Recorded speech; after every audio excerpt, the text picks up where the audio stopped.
英國封鎖措施實施2個半月，首相約翰遜當地星期日晚將會以電視講話交代未來嘅抗疫方向。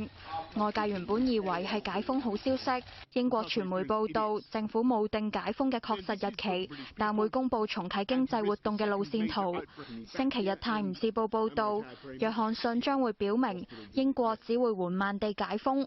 抗疫口號會由留喺屋企保護醫護變成保持警覺控制病毒。當局將會建議公眾搭公共交通同購物嘅時候要戴口罩，冇辦法居家工作嘅人可以復工，又會為企業安排彈性上班時間同辦公室安全隔離提供指引，以備全面復工。即時措施就包括撤銷每日淨係准外出運動1次嘅限制，但係會上調違反2米社交距離嘅罰款。當局又會成立類似恐襲威脅嘅新型肺炎預警系統，按疫情威脅分1至到5級，第5級嘅威脅最高。暫時只會喺英格蘭實施，預計當局會將英格蘭嘅疫情警報評定為第4級，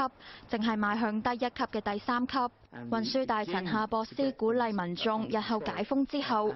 多啲步行，甚至以單車代步，並且承諾撥款25億英鎊改善單車路基建。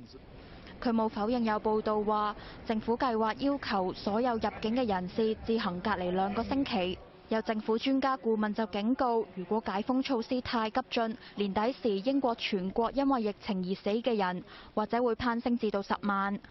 有線電視記者梁翠珊報導。